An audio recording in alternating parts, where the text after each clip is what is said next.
Hi there, I'm Adam Shiner, and today we're going to be looking at Avengers Infinity War. We're really going to summarize the film and analyze different things that are going on with the theme and character development. So starting off, we hear a distress signal from the Asgardian ship from Thor 3, saying that they've been attacked and that they're being defeated, basically. Well, with this, what we discover is that Thanos had actually arrived and taken on the ship already. That was the big ship that we saw at the end of Thor 3 in the preview. So with that, we lead to see Thanos with his Black Order, his group of allies. Now, the Black Order are kind of his minions, think like the Black Hand of Sauron and stuff like that, which include Corpus Glaive, Ebony Maw, Black Dwarf, Supergiant, and Proxima Midnight. Now, those are them in the comics, but in this film, we only have the other four. We don't have Supergiant here. She's not in this film. I don't know if they'll bring her in on a future film or anything, but she's not a part of this. So we only see the other four. So with this, Black Order and Thanos, we see them having already gone and taken the ship, basically.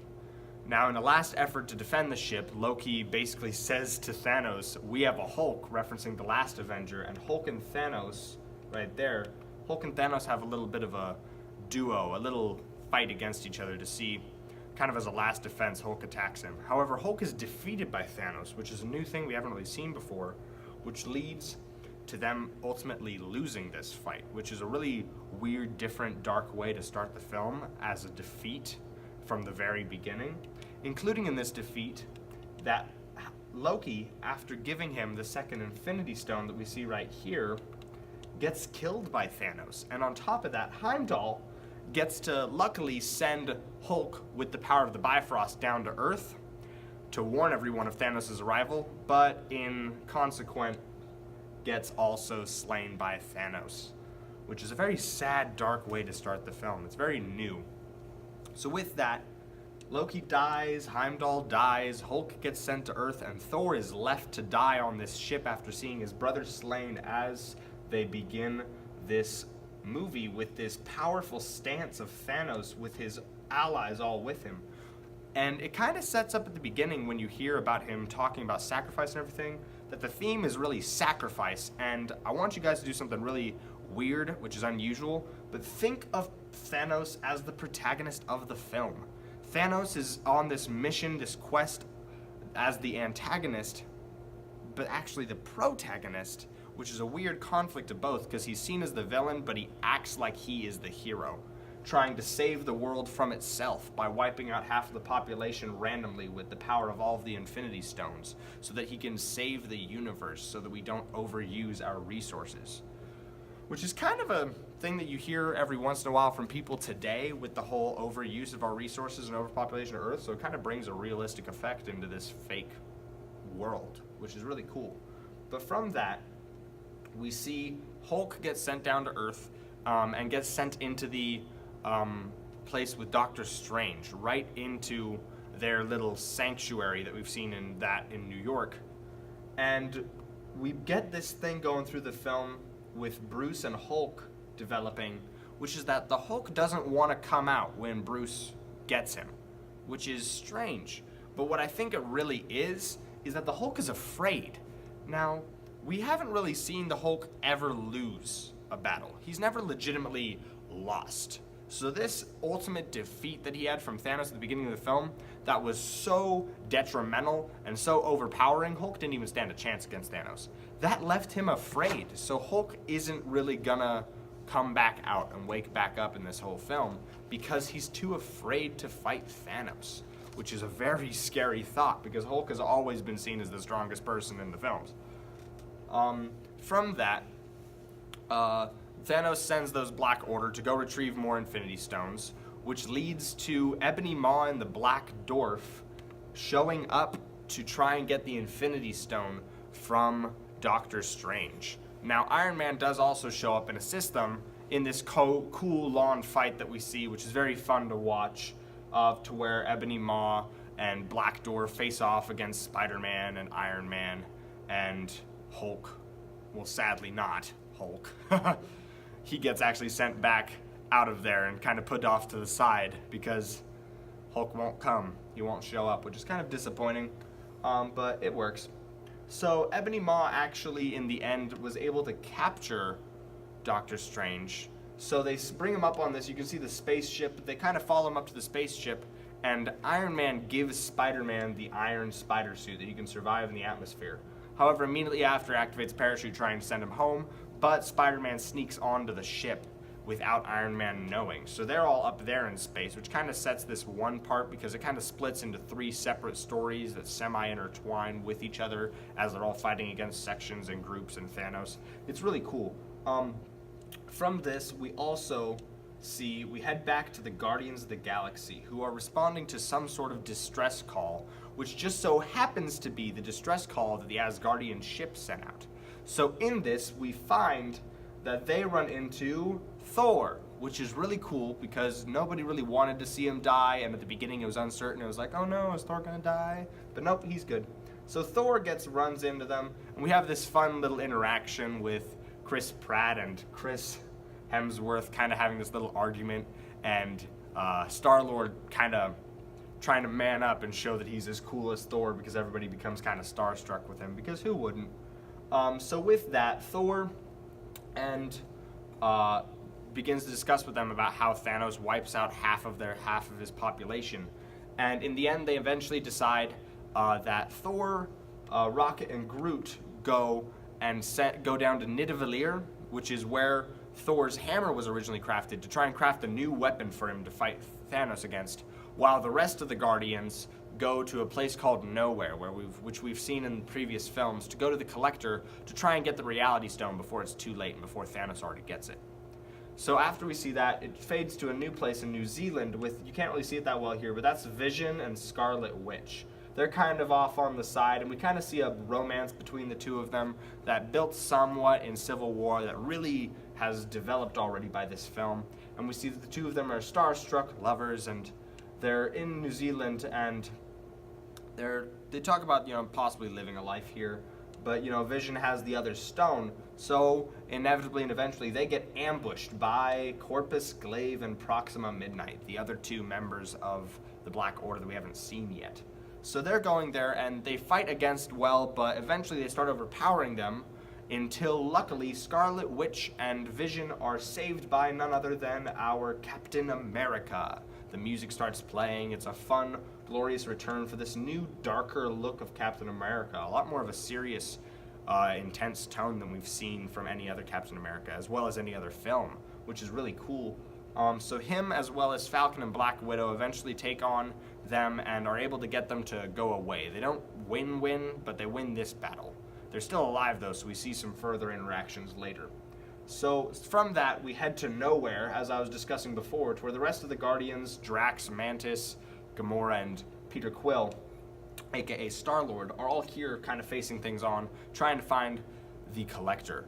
Now in this, they see the Collector being talked to by Thanos, and he eventually gets the Collector and tries to get the stone, but they ambush him, and Gamora defeats Thanos, or at least so she thinks, and cries over Thanos, when they realize that Thanos had used the Reality Stone to trick them the whole time, because Thanos wanted to see what Gamora was willing to do, if she still cared about him, leading back onto this tone of sacrifice that goes through the entire film.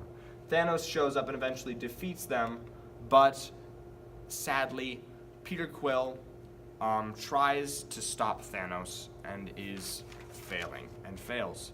Which is so Thanos takes Gamora with him to try and use knowledge that she possesses that we aren't really sure of yet in the film to get possibly another stone.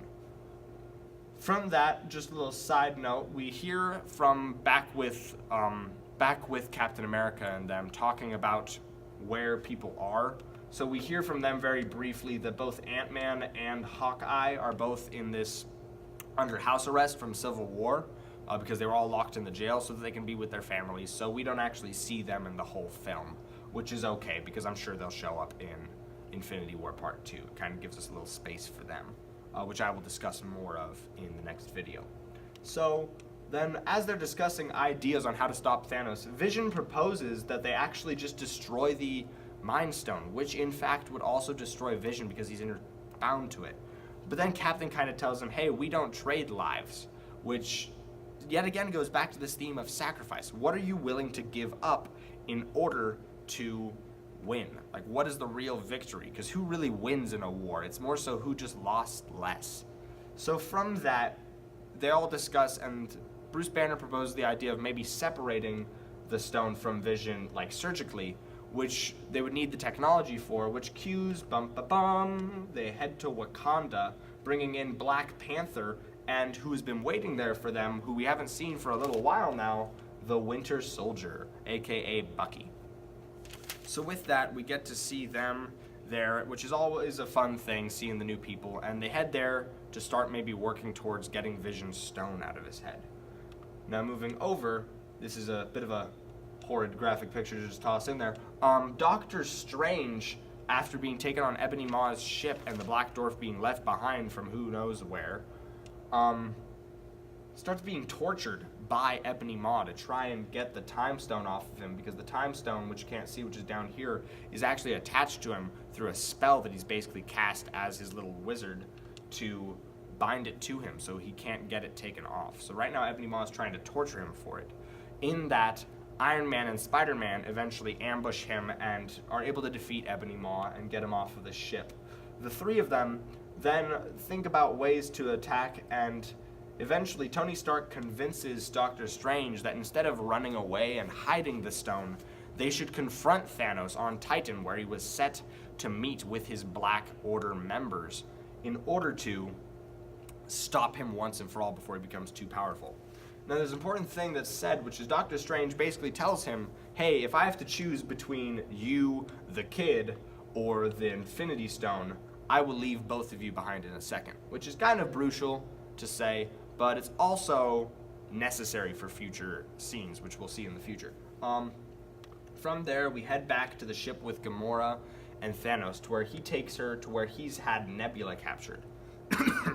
And he actually tortures Nebula to get to Gamora, to kind of remind her of how Gamora is the cause of Nebula being so bionic, as it explains in a previous film, how Thanos would replace all of Gamora's Nebula's parts with human parts, with robotic parts, every time she lost to Gamora, kind of as a hatred, because he wasn't really the best of parents. But she eventually cracks and tells him where she knows where the Soul Stone is, another of the stones we're looking for, on Vormir. So from that, they head onward to try and figure out that, and he tries to get the stone from them. Onward to that, we see back over in Nidavellir, where the weapon was made, they come across Eitri, which you can't really see here. It's a very dark picture, but is the last dwarf left on the planet. He explains how he was tricked into making the Infinity Gauntlet for Thanos to wield the stones, and how it was supposed to be said that he was able to use that to kind of protect his people, because Thanos threatened to kill his people, and how afterwards, after making that, Thanos still killed everyone he knew and loved and left only him alive on this planet. Very cruel thing for Thanos to do. But yet again, it's all the things that Thanos is willing to sacrifice for the sake of this lifelong quest that he has. So with that, they reactivate the forge, and Thor does this really cool, I'm going to hold open the star thing, to create a new weapon, Stormbreaker, for Thor to help defeat Thanos, which was a really cool thing to see. Groot and Rocket and Thor kind of bond a little bit more throughout this, which is very fun to see. From there, we head back over to Titan, to where the Guardians, at least the ones in the group now that Gamora's been taken, Drax, Peter Quill, and Mantis meet up with Tony Stark, Spider-Man, and Doctor Strange, all on Titan. Now, while they're here on Titan, Doctor Strange uses his time stone to look at alternate futures, and he ends up looking at, let me get my notes to see specifically how many, he looks at 14,605 different options on how they could win, and they say that he only saw one of which they prevailed, which to most people is like, oh, well, we're gonna lose. But, you know, to us fans, it's like, so you're telling me there's a chance, all right. So with that, this is a very important statement, probably the most important one in the film, because my entire next video is going to discuss this. Everything from this point onward, we can assume is a part of this plan that Doctor Strange saw, and that he's trying to use this for his plan.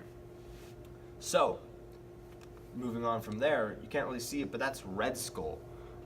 Gamora and Thanos head to Vormir and realize and discover Red Skull is there guarding the Soul Stone. And he explains how he was kind of cast out when trying to use the Tesseract and being unworthy of its power, cursed to guard a power that he's not allowed to obtain for the rest of his days, which is a very intense thing. So at that, Thanos and Gamora head up there, and this is probably the most emotional part of the film. You can see the tears in Thanos' eyes. The Soul Stone, he is told that he has to sacrifice something that he loves. And still building on this sacrifice theme, Gamora says to him, you know, hey, you finally has come back to bite you because you have nothing that you love, so you're stuck. But what she doesn't realize is that Thanos truly did love her as a child and as his daughter. And in this terribly emotional scene with Thanos breaking to tears, he sacrifices Gamora in order to access the Soul Stone, which is a terrible, heartbreaking scene. And it really depicts how Thanos really is the protagonist of this film. It shows how much he's willing to sacrifice for what he sees is the betterment of the universe and the greater good of everything. It's a very emotional aspect to the film. This is probably one of the most serious Avengers films to date, and well it should, leaving us with such a big cliffhanger that we'll discuss in the future. So from that, Thanos heads to Titan with the new stone obtained to try and meet with his co-workers, his subordinates, the Black Order, to obtain the stones, which, unlucky for him, neither of the sets of Black Order people show up. They kind of really blew it, if you think about it. So he shows up and gets ambushed by everyone who's there, who devise this big old plan together to try and take on Thanos. And they almost get Thanos too. Nebula even shows up, who had snuck off of Thanos' ship. She shows up to help out in the fight as well. They all team up and work together till eventually Peter Quill, Star-Lord, kind of blows it because as they're holding him down and almost getting the gauntlet off of him, Peter Quill disrupts the attention of Mantis, sustaining him and holding him down by punching Thanos in the face because of how outraged he became when he finds out how Thanos killed Gamora, because Peter Quill loved Gamora. Star-Lord loved Gamora.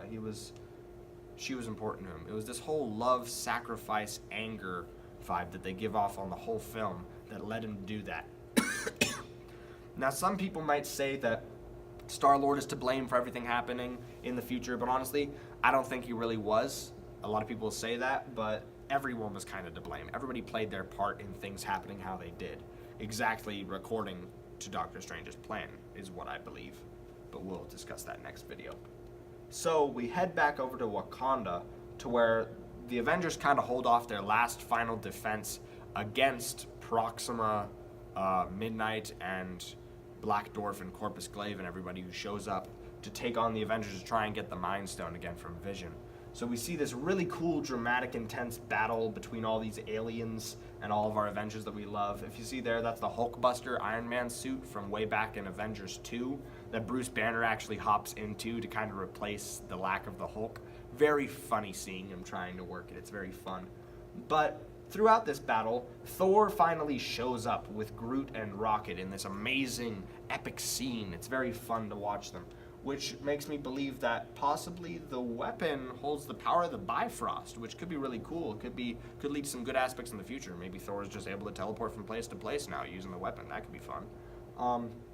So in the battle, they're all fighting, and they all battle him, and Thanos, back on Titan, gets away with the Time Stone and eventually shows up here to take them on. Now, the reason why he gets away with the Time Stone is Doctor Strange actually, as Thanos is about to kill Iron Man, gives up the Time Stone in exchange for Iron Man's life, which is a very confusing, contradictory thing to what he said before, how that he would give up Tony Stark and Spider-Man in an instant for the sake of the stone. So it almost makes me believe that Tony Stark might be necessary for what's yet to come, but we'll discuss more of that in the next video. So Thanos shows up on this Wakanda and basically takes on all the Avengers and just whoops them, takes them out, defeats them, gets the Mind Stone by using the Time Stone to recreate it after Wanda destroys it with her powers and kill Vision. Vision dies, and he snaps his fingers, and half of existence goes away. Thanos did it. Thanos succeeded. It's a crazy mentality that the bad guy actually won at the end of the film. Left us hanging like crazy. It's kind of like Hobbit 2 with Smaug. Nobody liked that. Although this one was done right. So that's basically the end of everything that happens in the film. So now just to recap, I'll look back over the people who passed away so that we can get a reminder and talk about maybe some more of the sacrifice theme. So Heimdall was slain by a sword. Then Loki, I found a pretty good summarizing of all of the deaths. Loki was crushed by Thanos' throat. Gamora got sacrificed. Vision got the Mind Stone ripped out of his head. Black Dwarf was killed by the Hulkbuster, sent into the blaster. Proxima Midnight got killed by Scarlet Witch. Ebony Maw was killed by Iron Man and Spider-Man on the ship. Corvus Glaive was killed by Vision in Wakanda. And all the people who passed away out of this half was Star-Lord, Spider-Man, Black Panther, Doctor Strange, Maria Hill and Nick Fury, who we see at the end in a side scene as they call upon Captain Marvel, who we'll see in the next film. That'll be fun. Scarlet Witch, Drax, Groot, Mantis, Falcon, Bucky, the Winter Soldier, all pass away. So it leaves us with who we have alive. Now who we have alive is Iron Man, Captain America, Thor, Bruce Banner, Black Widow, the War Machine, Nebula, Rocket. Then we have a few people from the Black Panther still survive, a couple of the side characters, including the Black Panther's sister, and possibly Juan. We aren't really sure. We never really saw him. We're assuming he's alive. Wouldn't really make sense to kill or not kill him. He's not really necessary right now, but he might be. We also believe that Ant-Man and Hawkeye may or may not also be alive, and Captain Marvel, who Nick Fury called on at the end of the film. We aren't really sure where she is right now, but I'll talk more about those theories in the next video. So overall, the theme of the film really still goes on sacrifice. Everything was given up for this, and everybody gave up so much to win this battle, which eventually was lost. And Thanos gave up so much to end this battle and succeed in taking out half the population, which he sees was the right thing to do. So with that, that's really, everything is tied into sacrifice. It's a very emotional film. In the next video, I'll be discussing Doctor Strange and how his master plan that he envisioned with the Time Stone will really affect what happened and what's going on and why he did the things he did. Overall, I hope you guys enjoyed the video, and just tune in for the next one on the conspiracy theories.